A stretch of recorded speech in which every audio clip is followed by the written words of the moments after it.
Good evening. How's everybody doing? Very well. Hello, Mike. Hey, Mike. So, as everybody can see, we have a very special guest with us this evening. So, Hollie, thank you so much for joining us. So, I'm going to ask very quickly, how much did Tess have to armbar you to get into do this, or is it all on your own free will? She lost a strength upper body test, actually. Yeah, Tess can be quite persuasive. Really, I didn't feel I could say no. It can be quite scary.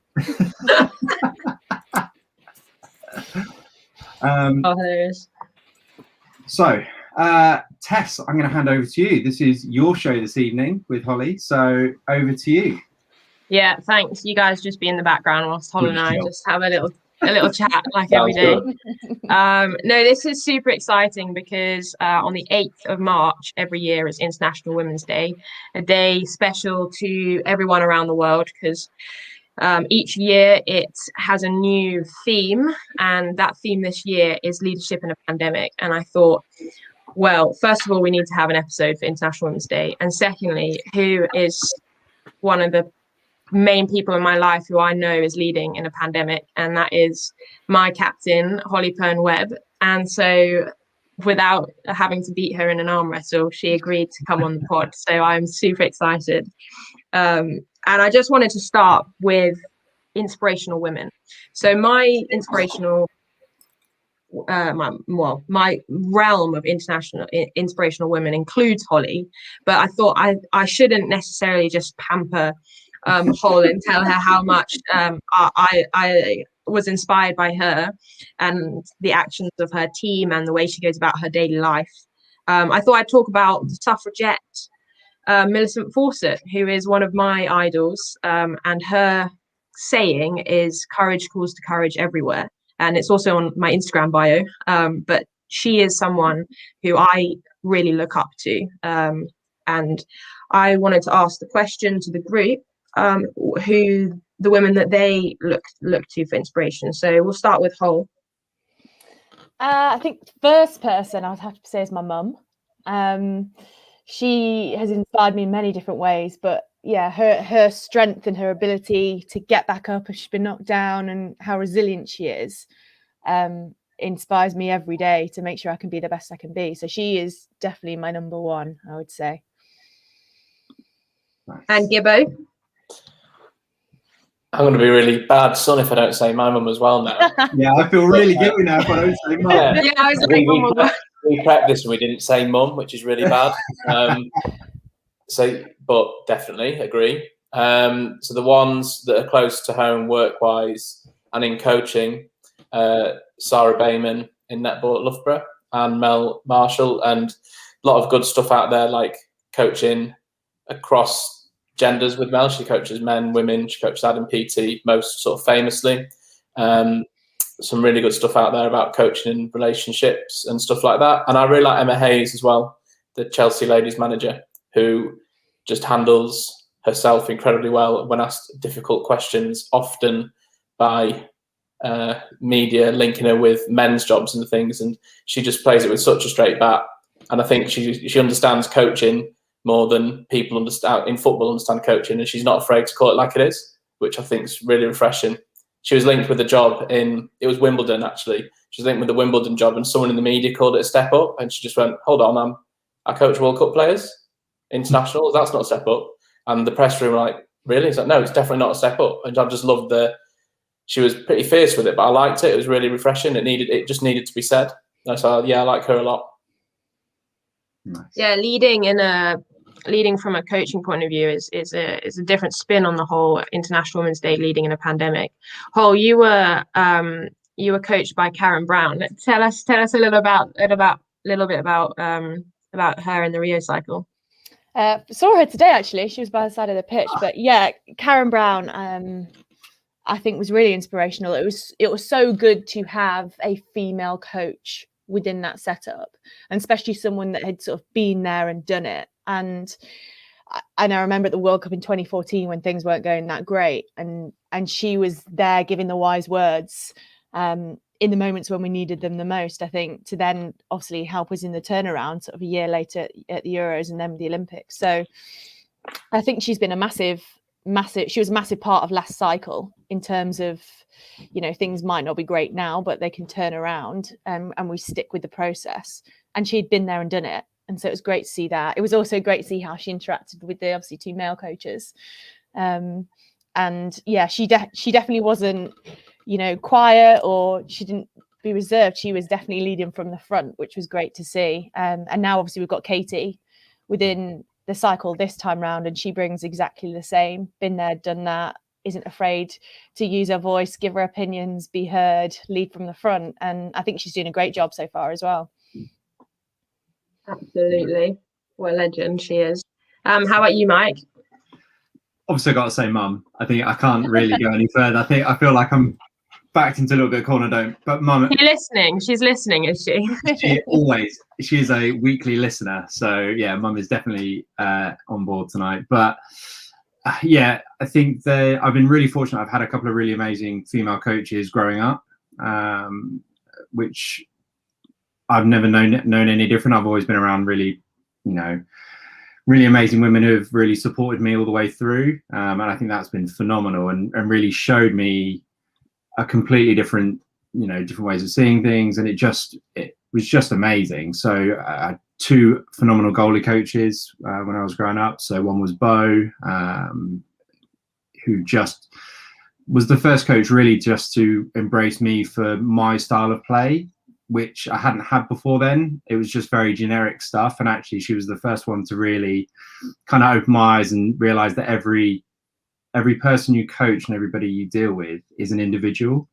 And I was like, that completely shaped the way I coach now and the way I've, you know, been ever since. And the other one was a woman called Linda Dunham, who's one of the England over 45 keepers. You know, she was National League at the time, and she really took me under her wing when I was about 14, 15, and just really still talk to her now, and, you know, always checking in on how I'm getting on and stuff. And yeah, she was a huge role model for me growing up. And just to have somebody who was an amazing goalkeeper herself, but also the empathy that she had with me. You know, sometimes I wasn't the easiest person to work with. But she really was amazing with me. So yeah, and kind of other people that I've seen recently, Georgia, who is involved in the Belgian stuff. She's the Mechelse men's coach in the Honor Division in Belgium, and she's the head coach there. And she is one of the best coaches I've ever seen operating. A huge amount of respect for her, and I've never, one of the best coaches. I'd love to work with her more. I think she's incredible. So yeah, It's wonderful to hear you both talk about the women in your life who, or the women who inspire you, because quite often you can forget that we're all inspired by each other and we're all humans. And leading in a pandemic requires everyone. So one of the crazy things that happened last year was and is still going on, is the old Corona. Hol, what was it like captaining a team through a pandemic? It's actually quite comical when you think about it. Yeah. Well, there was no blueprint for it. So, you know, I hadn't that long been in, I guess, leadership position, and I definitely lent on Al and Kate, and, you know, speaking to people around me in terms of, okay, this situation's happened. How do we manage this? But yeah, when Corona happened, there wasn't anyone necessarily to ask because it hadn't happened before. So yeah, it was just, I guess, you know, everyone at hockey was great, and specialized psychologists at the time in terms of, right, what's the priority here? How do we manage this? And the biggest thing we went to was just staying really connected as a squad, and that looked like small check-ins in small groups with everyone, and the conversation was nothing to do with hockey. You know, it was just, how are you feeling, and taking an interest in people as people, and you know, there was no judgment on how they're feeling about the situation, you know, what they were doing physically. We had a period of time where health and well-being was absolutely number one, and it should be number one all the time, but that was it. That's all we had to think about, and use that time and stay just really connected. So yeah, I did lean on a few other people, and the girls as well played their part. in terms of what they wanted and where they felt, and different people needed things at different times. You know, some of the girls were needing that time and space away from things, and a few more of the girls, you know, wanted to stay physically in shape, and that really helped them having more of a structure. So it was kind of being led a bit by them as well, in terms of what I think we all needed a strong gin and tonic, didn't we, in the evenings, couple evenings night. Yeah, those were probably my favourite socials. Yeah, we had a few, didn't we? We had a team bake off as well. We Nice. did. Yeah, that was live. Did a few. Did we do bingo? Yeah, some games. Yeah, giant quiz from SAS. We had a really big quiz. Yeah, we had to put garments and things on. Oh, of course, and it was beautiful weather, so we were all outside. Yeah, so we did a number of various different things that we probably wouldn't have done before. So even though we were virtually and we weren't seeing each other, it probably brought us closer together as a squad. So I definitely think there's learnings from this period that we can keep even after Corona. Yeah. I definitely feel like we've got much closer as a squad. I mean, shared hardship. I not only not had our shared hardship, but in many ways, this is another thing to add. So sort of moving towards I guess the pandemic and gender equality. Hol, I was wondering how. I mean, I know you yourself have volunteered to deliver food to those vulnerable, and just wondered if you would want to touch upon some of the challenges you think that I think all citizens in our country have faced, but particularly women in sport. Gosh, that's a big question. Well, you know me.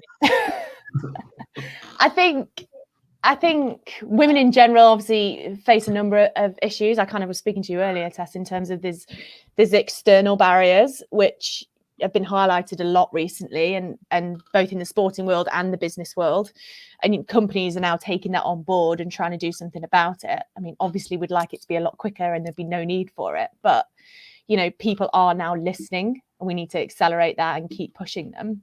Same in the sporting world in terms of, you know, now we've got Alex Scott on the TV commentating, where before that just wouldn't have happened. So we're definitely making progress. But then there's also the internal barriers, I think, that have resulted from the amount of years we've had the external barriers. Now, so women were brought up to think that they couldn't do certain things, or they had to be a certain way. They had to be really polite when they were speaking to people, and they couldn't be assertive because then they were classed as bossy, and all these different things I think have just been sort of, we've grown up. That's how we should be.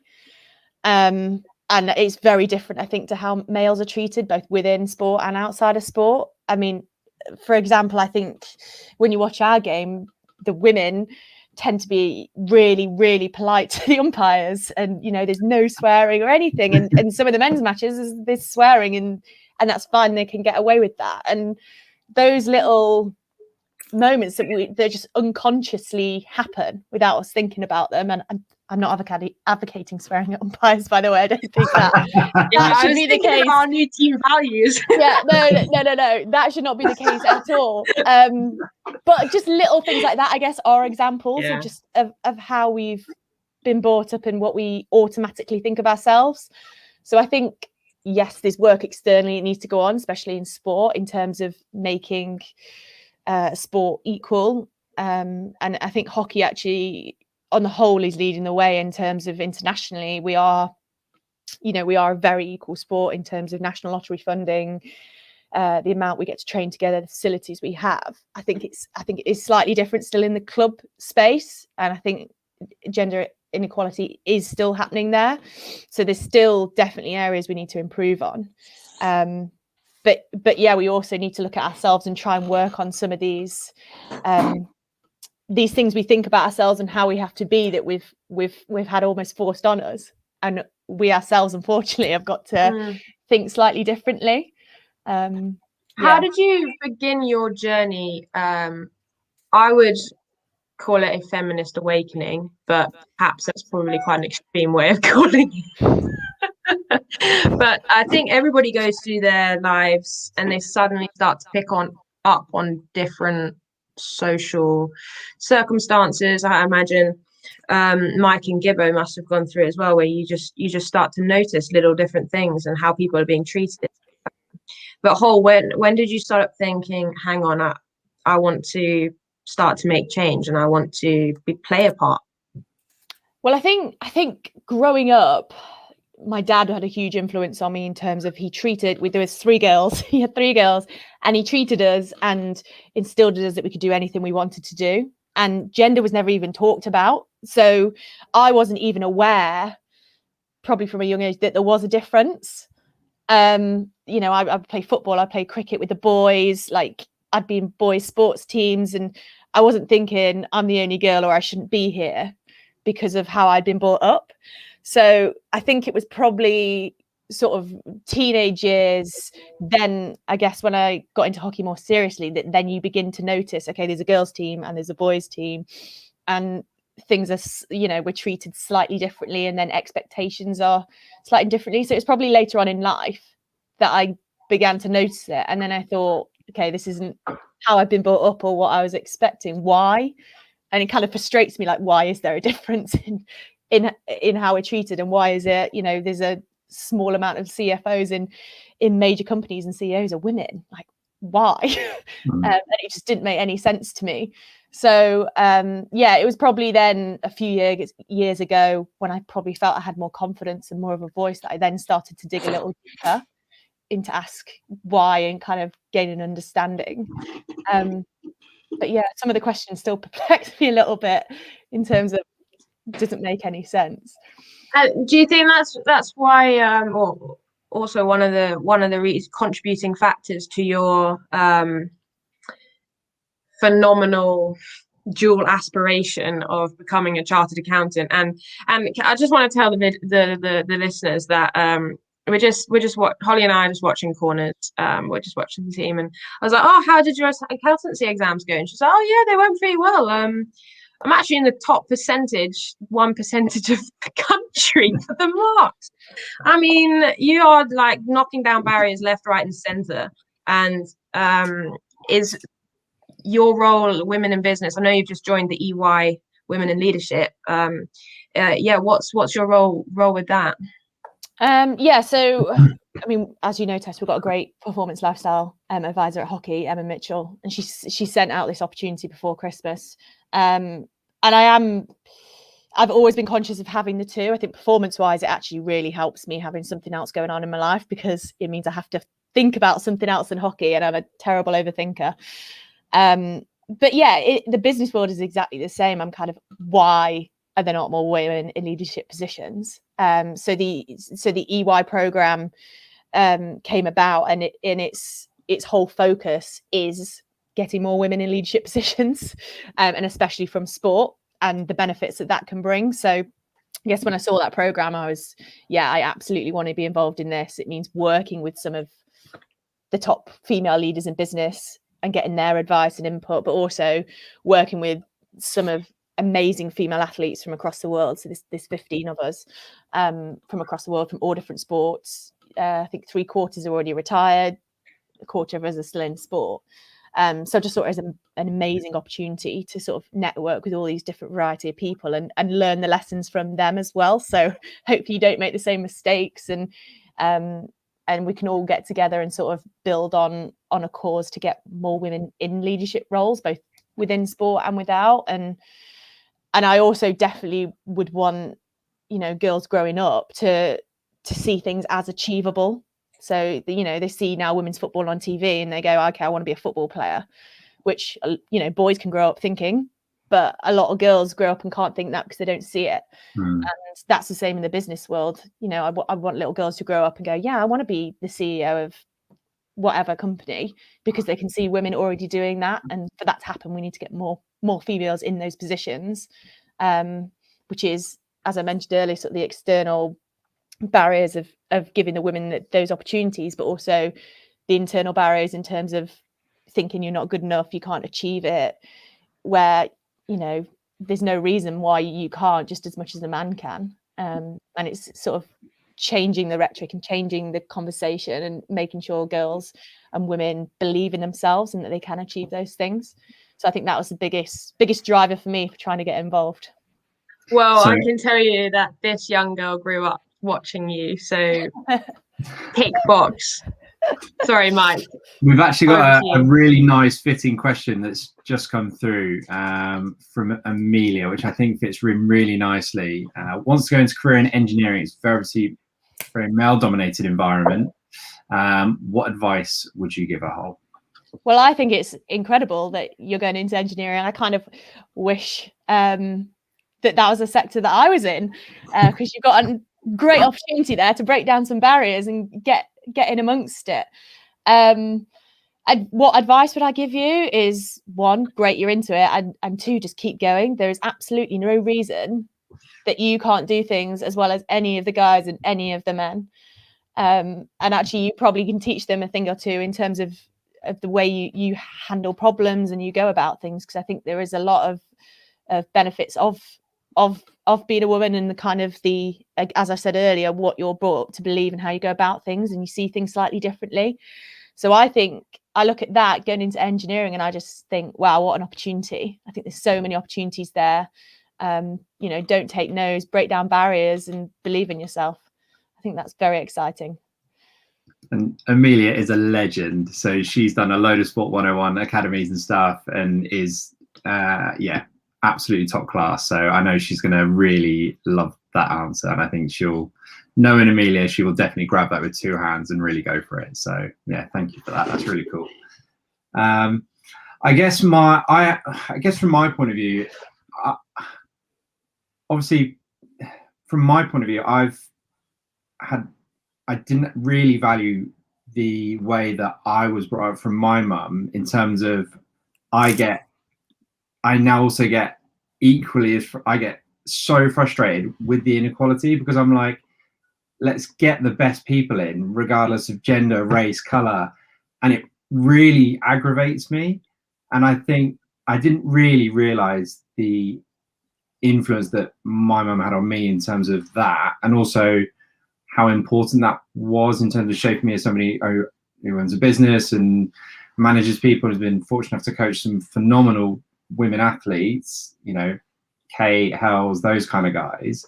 So I think it's so important that, parents have such a massive responsibility, not only just for, like you were saying, the influence your dad had on you, but actually the influence they have on young men as well.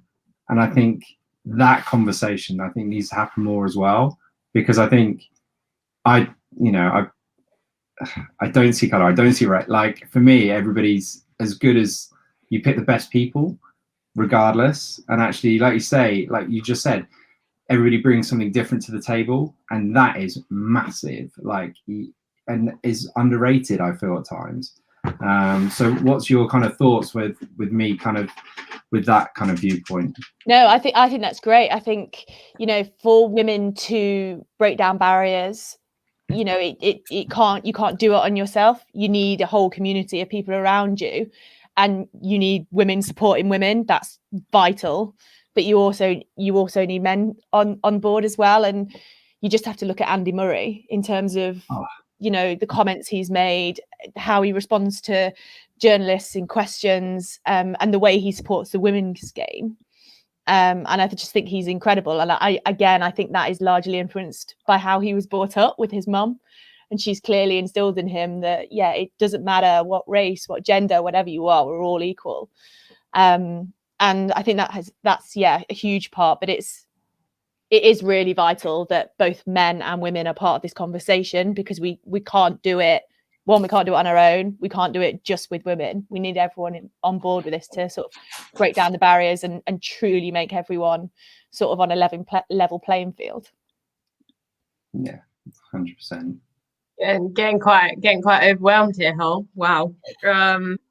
I think you've answered fantastically, and I don't think we need to go to our magic wand question, because I think you've articulated it so well. So I reckon we hand over to the audience and what quick fire questions they have for you, because as you can imagine, it's the most popular podcast ever. Oh, Gibbo's gone. Bye, Gibbo. Gibbo clearly doesn't think so. So he's off. So we got some really good questions on Instagram. Oh, he's back. Camera disconnected, sorry. Gibbo, you've got the questions from Instagram. Have you got I any do. there that you are particularly drawn your eye to? While I pull them up, can I ask one that I had? That's completely Yeah. abused my privileges as a host, isn't it? So, Holly, when you said there was no blueprint and roadmap for leading the pandemic, what did actually guide you? Because you made decisions. What influenced them? I guess it was starting with, okay, what's the priority and what's needed right here. You know, big picture was we've got the Olympics in a year's time now instead. Trying to get an understanding of how everyone was feeling and been in different spaces. I know where as a team where we need to go, but sort of trying to roadmap, okay, we're in this space right now and what is the key there. And I think, as I mentioned earlier, our psychologist at the time was really, really useful. I had many conversations with her in terms of how do we go, what do we need to do here, which is where we got to the sort of small group connections. But equally speaking to the girls as well and know what they want and sort of listening. You know, that was a period of time where we had a little bit more freedom. You know, now we're in a Olympic prep, you know, there's not a lot of choice from us. It's coach led. We need to do this, and that's how it should be. But in that period of time, it was, you know, our health, our well-being, how we're feeling as individuals is the absolute priority right now, and allowing players to do what they needed to do in that time. So I did have a lot of guidance. You know, I sought out questions and from psychologists, from individual players, from the group. So yeah, I kind of tried to use that and, you know, and follow our main values that we had as a squad. And that is, we are one is one of the biggest ones. And so how can we stay connected as a group was a huge, huge part of that. Brilliant. Awesome. So just keeping your finger on the pulse and having conversations as you go kind of thing. Yeah. Brilliant. We had a question from Holly. Just a couple of good ones actually, but we'll go with, what is your main goal for yourself in hockey? And that's a great question to ask someone who has a gold medal and scored the goal that you scored. So I think that's a brilliant question. What's the goal now? Yeah. So for me, it was really clear. Like I remember being on the pitch in Rio, you know, just got a gold medal. I remember thinking, right, I want to do this all over again. It was really clear. I want to sort of experience, it wasn't that moment, it was the whole journey that squad had been on over the 4 years to get to that point. And I knew I wanted to do that again. And it would be with a completely different set of people. And so it would feel very different, but I wanted to go on that journey again. And also it was really clear that there were goals in between as well. You know, I never won a World Cup medal. I want to do that. I haven't got the gold Commonwealth medal. I want to get that.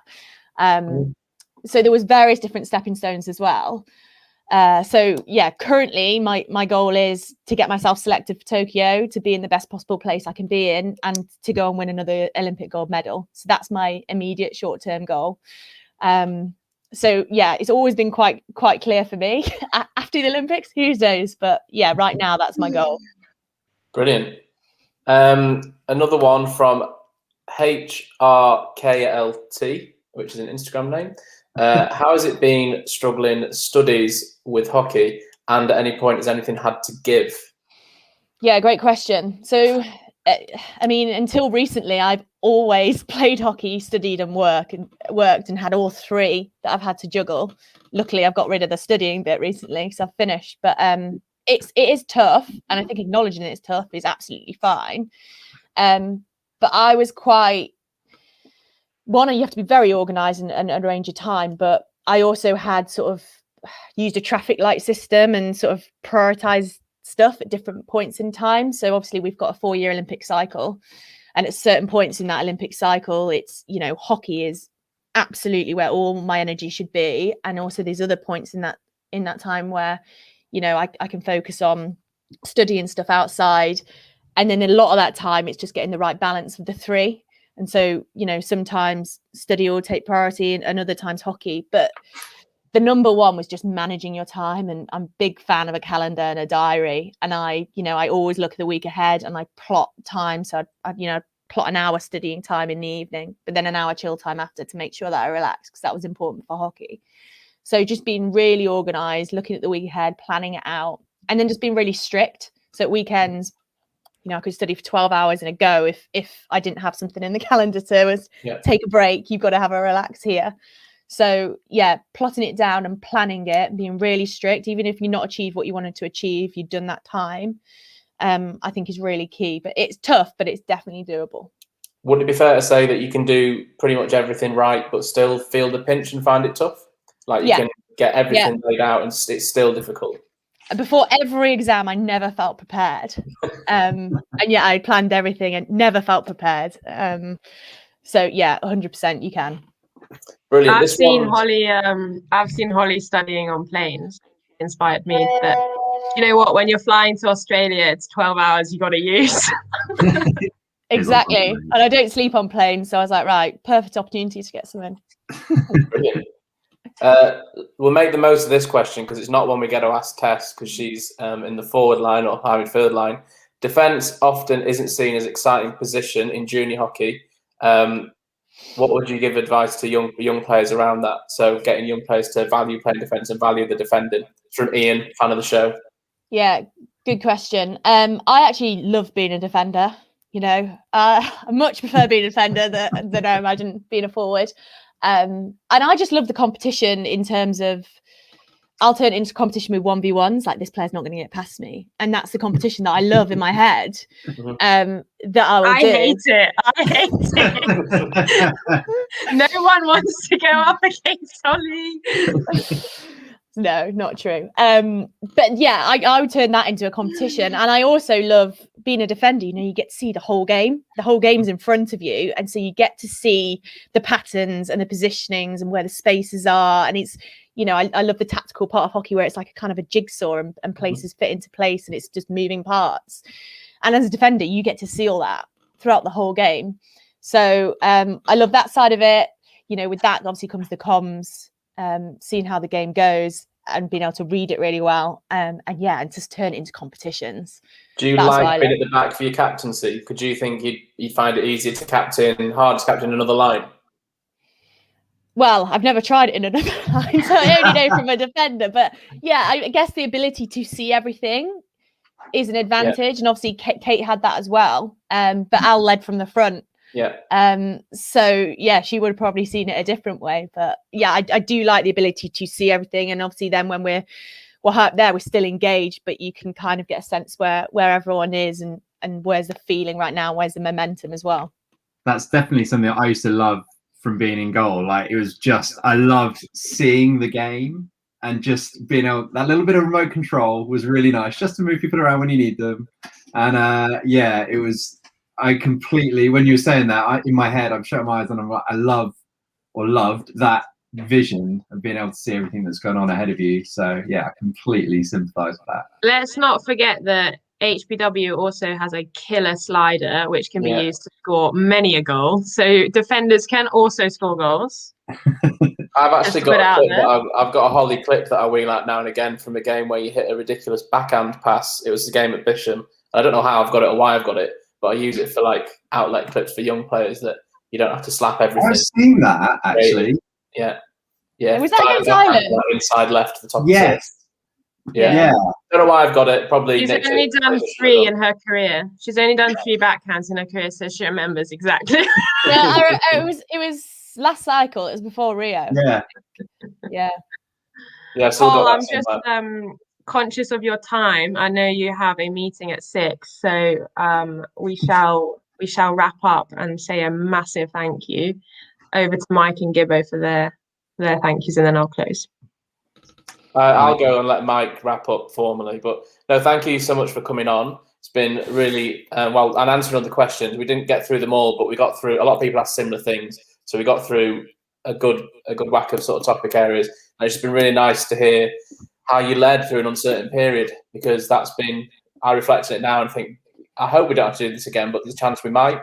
So understanding what to do, and maybe there is a bit more of a blueprint now. But thank you for sharing. That was really insightful. You're welcome.